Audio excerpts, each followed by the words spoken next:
Well, Jonathan Brash is the Labour MP for Hartlepool. Jonathan, thank you for joining me this evening. Evening, Peter. How are you? I'm very well, thank you.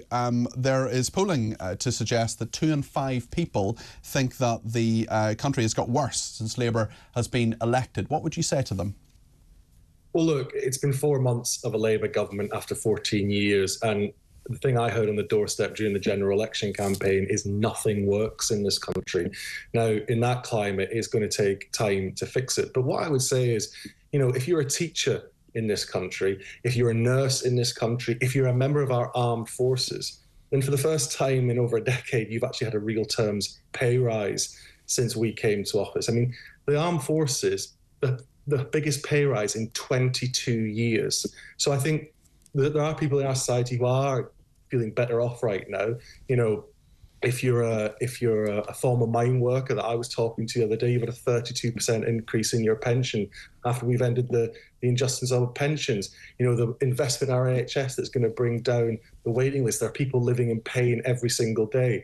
These are the things that we're trying to fix. It's been 4 months. So much is there to be fixed. We're getting on with the job. I don't resolve the fact people will not feel necessarily better off at the moment, but we're only 4 months into the change that this country needs. Okay, you have made, as you've pointed out there in that answer, you've certainly given money to the armed forces, you've given money to public sector workers, you have given money to train drivers, for example, some of whom work for ASLEF, not all of them, but some of whom who work for ASLEF who have got a 15% rise. Junior doctors have got 22% rise. But you've also made other forms of decisions, including taking money away from pensioners in the winter through the winter fuel allowance. And your own figures, government's own figures in the last 48 hours, show that 100,000 pensioners will be put into fuel poverty as a result of those numbers. Now, even let's not even think about those 100,000 people just for a second, but all this entire policy could be reversed if you give £1.4 billion to it. That's not a lot of government money. Why do people need to perhaps make a decision not to put on the heating this summer because of that policy, simply because you can't find £1.4 billion? Well, there's 2 elements to that policy. The first is whether you should means test a benefit. And I make no apology for the fact that I think you should means test a benefit. I don't think wealthy people should be getting handouts in an economic crisis like the one we're seeing. The second part to it, though, and I absolutely agree with this, is that and your last caller, in fact, was talking about this, is where that threshold is low. Now, I've spoken to ministers about what we can do about raising that threshold, and I continue But you voted for this policy, Jonathan. I did, and I'll be absolutely clear as to why, because at the same time as this policy was coming in, and the figures that you quote there don't take account of this, we've also put another £1 billion into the Household Support Fund. We're putting investment into the Warm Home Plan that was just announced today. There was £1 million going into Hartlepool through the Household Support Fund. This winter, there's £500 million been agreed today with the energy companies to support people. Those are all measures targeted at people around that threshold who need them help. And added to that, I just added one more thing. I really need to say this, is that one of the things that we've been driving in Hartlepool is getting pensioners the entitlements, the benefits that they deserve. We've already brought in £100,000 more in support for pensioners in Hartlepool as a result of having those drop-in sessions. Jonathan, I just want you to listen to a caller who was on with me about 2 hours ago. Her name is Teresa. She lives in Leicester, and she actually receives the winter fuel allowance. This is what she had to tell me. I spoke to Teresa from Leicester. She's an elderly pensioner. She's got health conditions. I asked her if she's going to put her heating on today, where it is 1 degree centigrade in Leicester. This is what she told me. I asked her, are you going to put your heating on? No, I won't turn it on, because even with the fuel allowance, it's not enough to keep you warm all year. It's horrible. Absolutely horrible. Teresa, I am so sorry that you have to make these choices. I'm so sorry. I know, but it's about time they woke up and realised. I mean, I worked for 47 years. I wish I'd never. 47 years as someone who paid her taxes, paid her pension contributions. She receives the winter fuel allowance. She's clearly someone and will continue to do so, and that means that she is on a low income. Jonathan, I presume you didn't come into politics to have to realise that there are people in this country who, even with Labour's policies, are living like that every day.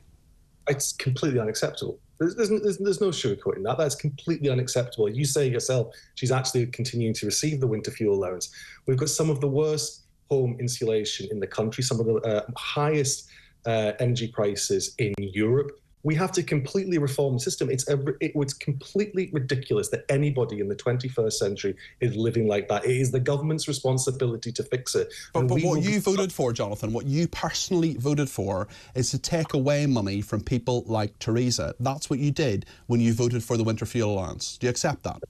But Theresa does continue to receive the winter fuel allowance. Yeah, but there are people living on even less than her. She has got the winter fuel allowance and she will struggle to heat her home. There will be people who don't receive it who will really struggle as well and will have lost it. By your own figures, by the Labour government's own figures, 100,000 people in fuel poverty as a result of what you voted for, Jonathan. We took a decision to means test it, but we also put other things in place. So, for example, we've just increased the state pension by 2.5 times the rate of inflation. We put £1 billion more into the household support fund. It's about the warm homes fund that we're getting, the £500 million that we're getting from the UK energy suppliers today for low income households. These are the measures that we need to take. But do you know what? Here's somebody you've had on your show today who gets the winter fuel allowance and it's not enough. We have to radically change this country in terms of our energy security. You know, when the energy crisis hit, British families lost 9% of their disposable income. In France, it was 3%. Why? Because we don't have the energy security we need in this country. We're exposed to things like happening in Ukraine. And why do you think, I don't really want to get into an argument necessarily about net zero, but what our viewers and listeners see, I'll just tell you what they see, and they tell me this all the time, and I've got hundreds of messages today, I've got many phone calls from people really concerned about people like Theresa, and what they see, Jonathan, is your government within the last four months. I know you've talked about the Conservatives, and that's fine, and that's okay, I get that.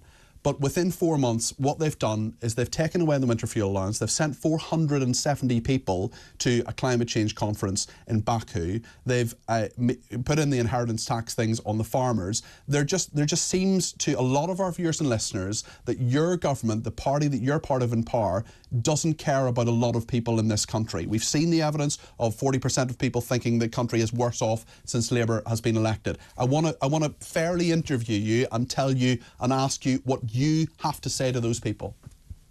Well, what I would say to those people is that if we're going to fix our public services, if we're going to get that it's 7 million people currently living in pain off a waiting list, we're going to have to invest in it. If we're going to rebuild the crumbling schools in this country, we're going to have to invest in it. We heard last week Kemi Badenoch, the leader of the Conservative Party, say that she agreed with all of the investment in the budget, the schools, the NHS, everything, but she doesn't say how she wants to pay for it. And that's the difference between being in opposition and government. If you want to do things, you have to have an actual plan where you pay for it. Now, everyone is going to disagree with different decisions in that budget, and there are losers in that budget. I'd love it. I'd love a country where you could just raise money from thin air so nobody had to pay for anything and we had world-class public services. But when you see things, Jonathan, when you see things like a foreign aid budget, I'm not saying we shouldn't necessarily do foreign aid, but what I am saying is that we should look after people at home. You're seeing a foreign aid budget of 13 or 14 billion. You're seeing money to Ukraine for 3 billion. That's fine, and it would be nice to be able to do those things. But actually, we've got pensioners who are freezing, who a bit more money to them would make a huge difference. I'm not talking about loads and loads of money. 1.4 billion, for example, in the case of the entire budget of this country, is not an awful lot of money. I mean, look, I think that's a completely fair point, and I don't mind talking about those things in the round and where we could tweak budgets here. So it's a perfectly reasonable debate. On Ukraine, look, all I would say is our action in Ukraine and preventing Russia being on NATO's borders, I think, is very much in the interests of the people of this country, pensioners and everybody else. We don't want Russia marching through Europe. That is not something that I think is in anyone's interest. In terms of foreign aid budgets, yeah, I get it. And do you know what the most disgraceful thing is? After the last government, a lot of that foreign aid budget is actually being used in this country to house the asylum seekers. You know, we left office in 2010, there were 14,000 people on an asylum waiting list. In June this year, there was 224,000. Think of the waste of money on that. Well, you have Dame Angela Eagle, who is the Border Security Minister in the government. I was in the comments when she said it. Yeah, well, you will know then that she has talked about the number of hotels housing asylum seekers, 220 of them, more than the 213 4 months ago. Now, we're in a situation where there are 220 hotels in this country where people who, you know, I'm sure they can be assessed, I'm sure they can be processed. Some of them will be genuine asylum seekers. Let's face it, Jonathan, some of them won't, but they can switch on the heating, they can get good hot food, and people like Theresa can't. That is not fair. The system that we have got in this country around asylum is a complete and total disgrace. It is a broken system that we're trying to fix. We've had the largest flights ever of deportations out of this country, nearly 10,000 people deported since we came to office. I don't want a single asylum seeker in a single hotel. You know, I was in the Commons when Dame Angela Eagle said that, and, you know, Richard Tice from Reform actually made the point that under the last Labour government, these waiting lists didn't exist. We processed the applications quickly and only 20% of applications were ever granted. That's what we've got to get back to, because that's value for money for the taxpayer. We cannot waste the amount of money that we've inherited from the Conservatives. They completely broke the system. I'll say it again, 14,000 people on a waiting list for asylum when we left office, 224,000 when the Tories left office. It's an absolute disgrace that we've got to fix. Okay, Jonathan, just briefly, I just want to ask you about John Prescott, who is the former Deputy Prime Minister for the Labour Party. Lord Prescott, he has died at the age of 86. Many people reflecting on his legacy today. What are your thoughts? I mean, first of all, I was desperately sad to hear that he had passed away today. John was a titan of the Labour movement. He was somebody... He wasn't new Labour at all. He actually came from a much more traditional aspect of the Labour Party. But he understood the need to modernise and change, because only by being in government can you serve the British people. And he embodied that. He was a ferocious debater who someone I wouldn't have wanted to have to stand across the dispatch box from. He did an amazing job, not only for our party in terms of modernising and changing it and ensuring it could get back into government, but he also did an incredible job in government as well. And, you know, look back now at all those arguments he used to have about devolving power to the regions. He was way ahead of his time, because that's what both parties now agree you have to do, is what we have been doing. And he was on that in the North East. He wanted that for the North East, and we've got it now. But he was a man ahead of his time, and I think he's a great loss.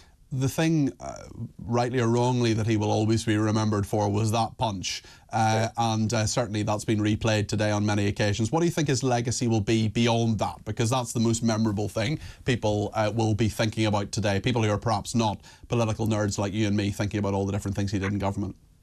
Well, do you know, I mean, I'll just say very briefly on that. You know, I think most people would respect the fact that when he was attacked, he didn't cower, he fought back, and it may not have been the best way of doing it as a politician, but I respect his vigour and his honesty for doing it. Look, as I say, his legacy will be, from the Labour Party's perspective, he was an absolute architect of modernising the Labour Party to get it back into office. And then once the Labour Party was back in office, he was an architect of that government that delivered so much for so many people. He's changed so many lives as a result of his incredible work in politics. And as I say, he's a titan of our party, and he'll be greatly missed.